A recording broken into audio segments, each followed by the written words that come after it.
poursuivons cette série d'interviews à la 7e édition du sommet Restructuration et Transformation avec un nouveau panel d'invités. J'ai le plaisir d'accueillir en plateau Daniel Cohen, président fondateur de Zalis. Bonjour Daniel. Bonjour. Vous allez bien? Très bien. Merci d'être avec nous. Vous êtes un expert du retournement opérationnel. Vous avez pris des mandats. On se souvient de vous sur Fram et sur d'autres sujets évidemment. Vous avez donc cette double casquette et de conseil en strat et en même temps de preneur de mandat de transfo opérationnel. Vous pourrez nous parler du sujet qui est le nôtre pour cette émission avec grand plaisir. Arnaud Dupuy-Casteres, bonjour. Bonjour. Vous êtes CEO et fondateur de Vaesolis. Vaesolis, alors communication, mais Vaesolis, agence de com de crise, donc évidemment acteur dans le restructuring. Une agence qui s'est énormément développée sur les 10 dernières années. On voit qu'aujourd'hui vous êtes assez nombreux et que du coup vous êtes positionné sur des objets de plus en plus importants. Oui, un peu plus de 60 consultants aujourd'hui à Paris. Une présence également à Bruxelles pour les affaires européennes. On travaille sur les métiers de l'influence au sens général et de la réputation. Donc forcément, c'est de l'interne, c'est de la presse, c'est de la crise, c'est du lobbying, c'est de la communication financière, c'est de la communication de restructuration. C'est un scope assez large parce que les problématiques de réputation et de communication sont nécessairement assez larges. Merci à tous les deux d'être ici. Alors on commence dans le sujet, donc se transformer pour perdurer. Bon, sur l'objet, on est tous d'accord, je pense. Pour perdurer, de toute façon, la finalité est la bonne. Par contre, pour se transformer, effectivement, il y a moult choses à prendre en compte, en interne, en externe. Il y a des éléments endogènes, exogènes. Il y a une complexité parfois nationale à avancer, ou en tout cas à se projeter. Internationale, on la connaît bien également. Bon, par où on commence, ce sera un peu...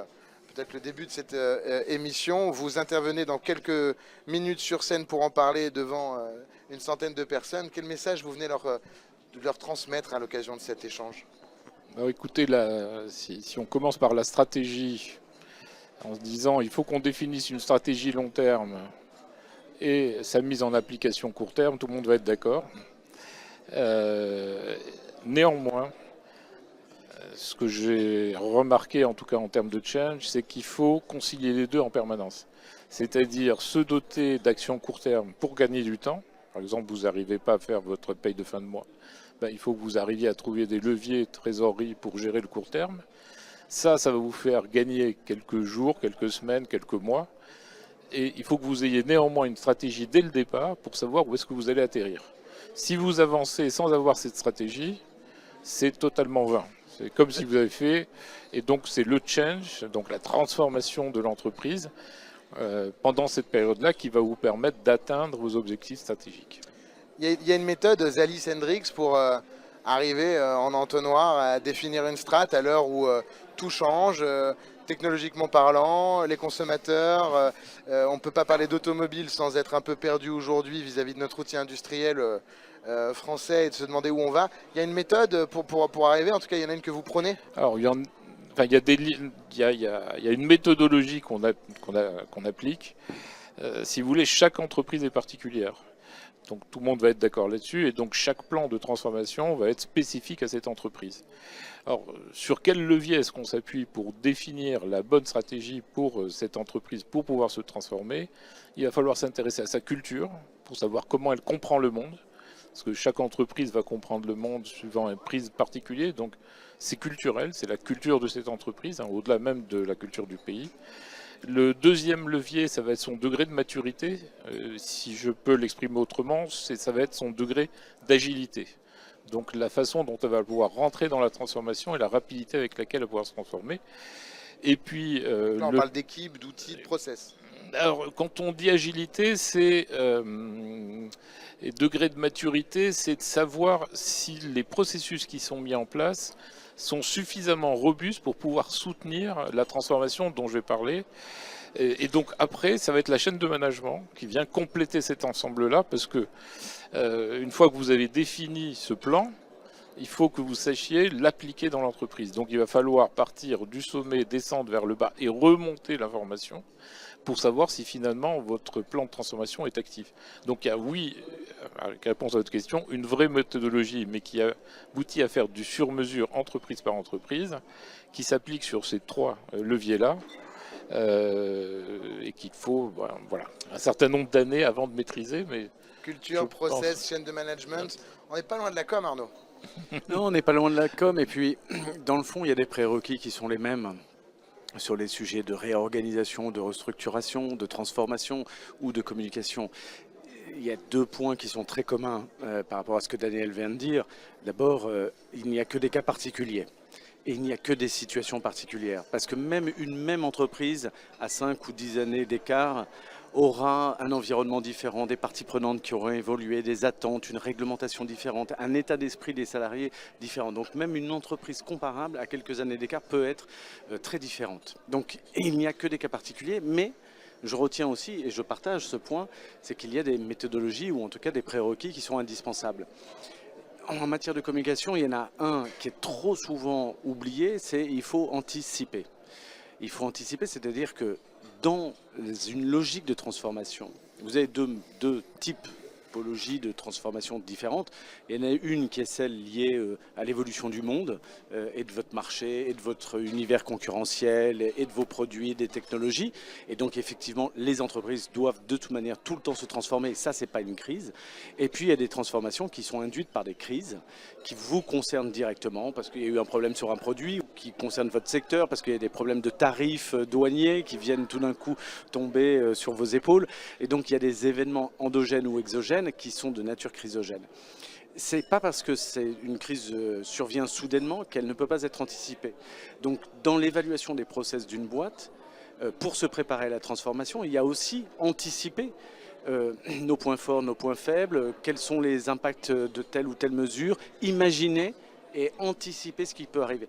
Et quand ça survient, quand la nécessité de la transformation survient, que ce soit encore une fois une crise ou du usual as business as usual, on est plus prêt que si on s'est laissé surprendre. Et donc, on augmente considérablement sa capacité à réussir la transformation.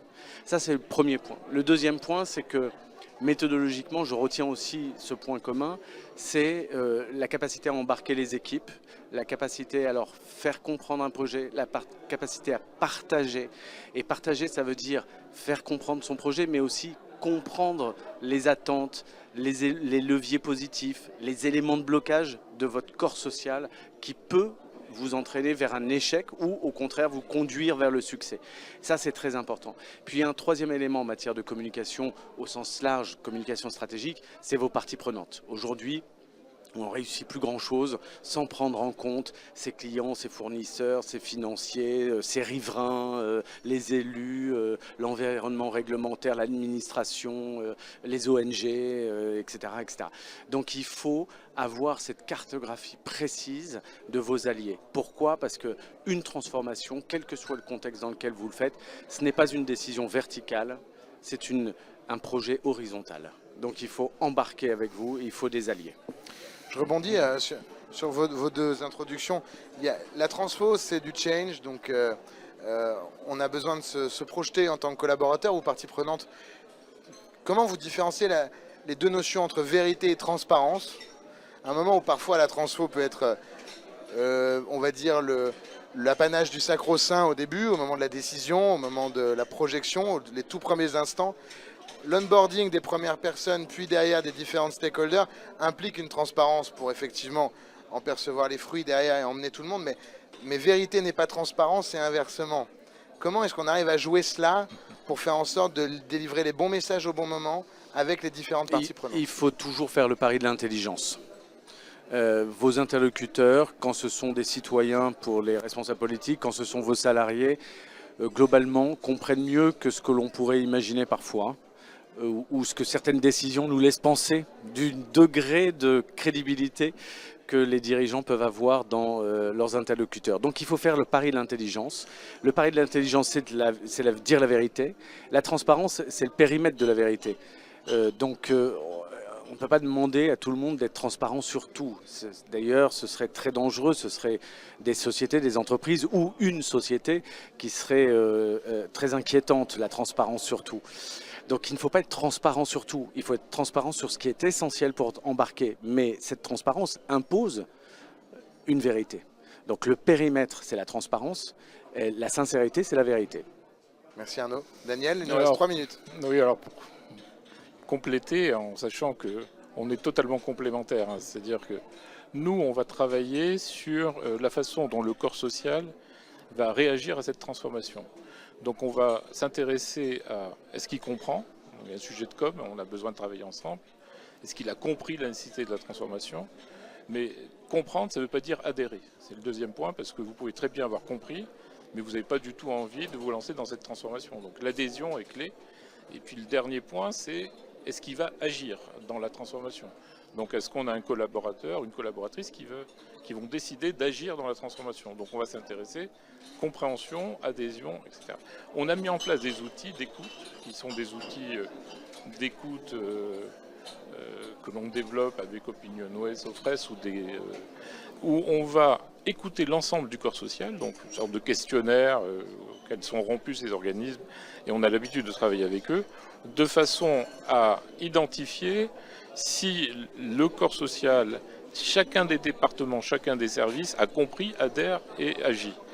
Et ce qui est très intéressant, et là je vous rejoins totalement, c'est que parfois sur des missions longues qui durent 5 ans, on peut avoir des évolutions, c'est-à-dire que les personnes comprennent, puis adhèrent, puis agissent, et en agissant, soit ils comprennent plus, soit ils n'ont plus du tout envie d'adhérer. Et donc on a des services qui deviennent en opposition, et donc on a des freins au changement qui deviennent de plus en plus forts. Et donc il y a une articulation complète entre la communication, la sincérité du discours, etc., le dispositif que nous on met en transformation, donc ça nous oblige à échanger, pour dire, voilà, vous avez fait passer l'info, ça a bien été reçu, ils sont en action, et là, 6 mois après, oh là, on a un département qui est en scission, soit territorial, soit... Et donc il faut être à l'écoute, il faut que vous ayez... C'est pas top-down en permanence, il faut remonter les infos et avoir des leviers en cascade qui permettent de piloter. J'ajouterais que ces 3 cercles sont normalement, généralement, dégressifs. Vous avez toujours plus de gens qui comprennent que de gens qui adhèrent, que de gens qui agissent. Et donc votre intérêt, c'est de faire en sorte que le premier cercle, les gens qui comprennent, soit le plus proche possible, tangente le 100%, ce qui est très rare. Et pour arriver à ça, c'est un gros travail de pédagogie et déjà d'écoute à ce moment-là. Parce que quand votre message n'est pas bien passé, il faut le corriger. Et s'il n'est pas bien passé, pourquoi il n'est pas bien passé? Qu'est-ce qui a été un obstacle à la compréhension? Et donc plus on fait en sorte que votre corps social comprend, plus vous avez de chances effectivement qu'il y en ait qui adhèrent et ensuite qui agissent pour aller dans le sens du projet de transformation. Merci à tous les deux. J'imagine qu'il y aura... Si vous avez des questions, n'hésitez pas à vous rapprocher d'Arnaud et de Daniel, notamment pour le passage d'informer à acteurs, parce que celui-là, je pense qu'en termes de call to action, pour emmener les gens vers l'action, on pourrait faire une émission encore dédiée. Je prends note de la prochaine. Merci infiniment à tous les deux. Merci Daniel Cohen. Merci beaucoup Arnaud Dupuis-Casteres. Vous êtes toujours sur Be Smart for Change. La suite des émissions dans un instant.